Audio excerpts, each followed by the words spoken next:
Perfectionism does not lead to a calm life. Welcome to Jewish Meditation with Rabbi G. We took a bit of a break for a while. We're back now, and what I'm going to be doing over the next few months is a continuous series with different ideas of making each day count and making life purposeful and meaningful. And I'm going to be calling the series Making Each Day Count. So this is Making Each Day Count number 1. And I wanted to discuss today this idea of being perfect. What is the problem with perfectionism? Now, the truth is that perfectionism in its extreme is actually a pathology. It's a sickness. Because, human beings are not designed to be perfect. We are designed to make mistakes. We are designed to being imperfect.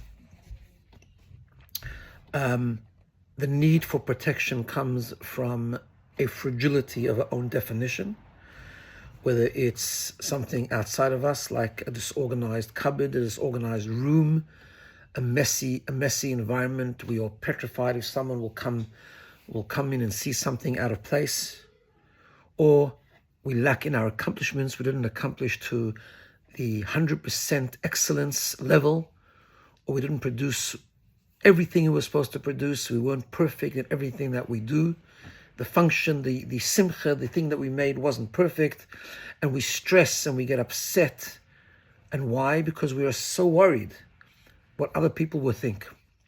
Because what happens is perfectionism comes from an extreme need to gain approval from others. But where does that come from? And here we have to understand why perfectionism is such a problem. Because the human being, as I said, was not designed to be perfect. We were designed to make mistakes. We were designed to fail, which is our greatness. It's actually our greatness. And therefore, we need to make sure we don't fall into the trap of always trying to be perfect. We have to be in the mode of always trying to grow. Yes, to push our comfort zone. Yes, to take responsibility for our failings and mistakes, but not to be perfect. Mistakes are meant to happen, and we're supposed to take responsibility for them. And the way it works is as follows, because it all depends how we define ourselves. Often we fall into the trap of defining ourselves by our accomplishments. So if we mess up, if we're imperfect, if we failed, we are a failure. If we did something wrong, we are wrong. If we made a mistake, we become the mistake. And we think that that's how people perceive us as well. And perhaps judgmental people do perceive us that way. But that's not what we are, and that's not how we should be operating. Because what we know is as follows, and it's something we've talked about before. We have a soul, and our soul has intrinsic value, intrinsic good. And that spark of the soul always remains pure. That intrinsic holiness, that intrinsic purity, that intrinsic pristineness that we have at the very core of our existence is always complete. And that is who we really are. That is who we really should be defining ourselves. And God gave us many layers of the soul. So there's that core essence of the soul, and then there's the layers of our conscious experience where we accomplish and where we do and where we're responsible and where we achieve and where we fail and we make mistakes. And because God wanted human beings that will grow and improve and become stronger and resilient and always go out of our own comfort zone and really learn to grow, He made us imperfect. Not at the core of who we are, not who we really are, but He made our functional experience imperfect, prone to mistakes, prone to failure, not always able to master something good or a change or a good trait quickly or easily. And we each have rough parts of our personality. We each have competencies. We each have strengths. We each have potential to grow. But we also have weaknesses. And that is okay. That is the greatness of the human being. Because in order to grow, we need to make mistakes. We know that angels are called perfect human beings, but angels don't grow. Human beings grow because we make mistakes. Because we are not perfect. Because we need to learn from the mistakes. Mistakes become our teacher. Failure becomes our instructor. And that's how we grow. That's how we learn. That's how we take responsibility. So how does this go together with taking responsibility and fixing our mistakes? So I think the core lesson is this. When we make mistakes, when we fail, when we do things that we're not supposed to do, those mistakes, those failures, those imperfections, they are ours, but they are not us. Very big difference.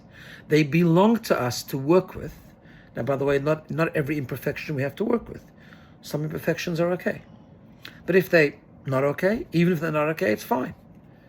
We just need to learn from it. We need to learn how to manage it. Maybe we need to prioritize. It's something we should work on now, something we shouldn't work on now. So they're ours. They're our responsibility. But they're not us. They don't define us. And in fact, on the contrary, the reason that we're able to take responsibility for them is because at the very core essence, we are pure. We have that godly spark, which allows us to work with those things that belong to us, but they're not us. The true me, is an infinite, pure energy and spark of divinity that allows me to work with those failures, that allows me to learn from those things that I've done, that allows me to be infinite and go out of my comfort zone, to grow, to become a better person. So yes, we should not be afraid of imperfections. If our environment is a mess, or we seem to not be able to accomplish as much as other people, don't define yourself by that. Define yourself by who you truly are. Take responsibility for who you are.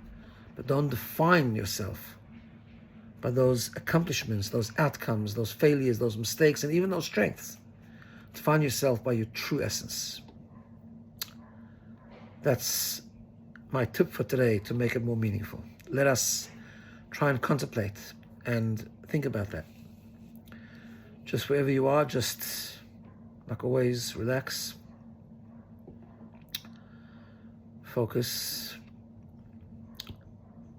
try to achieve a state of calmness, and pay attention to your breathing. Breathing in and out, connecting to the rhythm of existence. Try to breathe in and feel every inhalation. Feel a sensation of breathing out. Just for a few moments, create focus and awareness by tapping into that rhythm of life, in and out.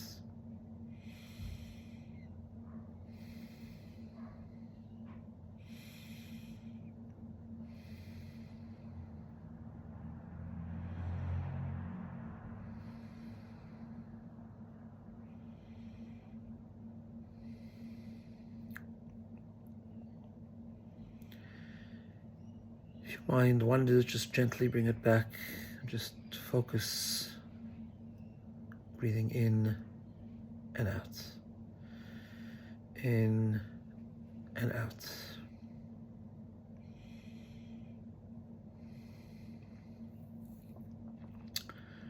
When we focus on our breathing, we realize that every breath is distinct from the other. Every breath is an infusion of freshness, of newness. And then we breathe out to release the toxicity, to let go of those things we don't want. And as soon as we do that, we rebreathe again, fresh, pure.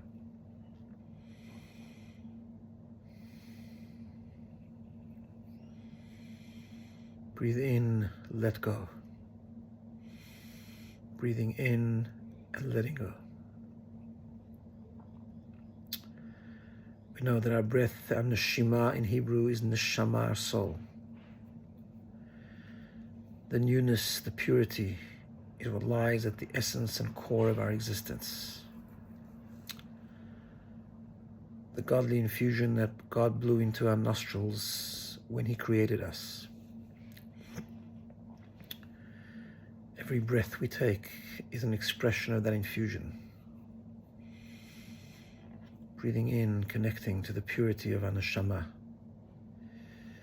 Every moment, just remembering that we are pure at our core, pristine at our essence.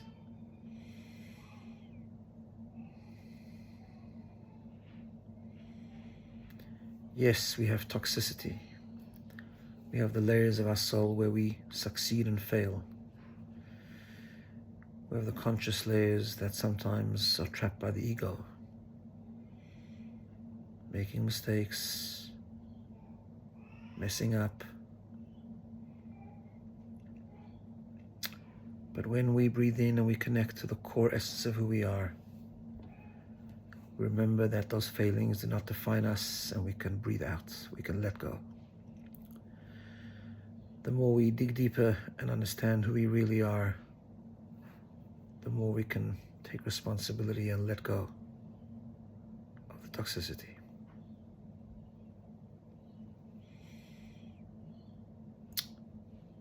Our mistakes, imperfections are ours, but not us.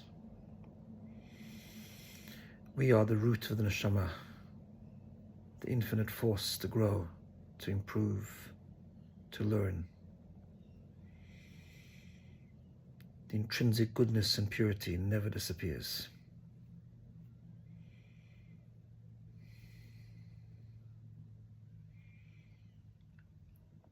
Hold on to that thought. And every time we're feeling frazzled or tense or anxious during the day because we're not perfect, just take a moment. Breathe in for a few minutes and breathe out to remember who you really are. And when you remember who you really are, you can let go of your toxicity. Have a wonderful day.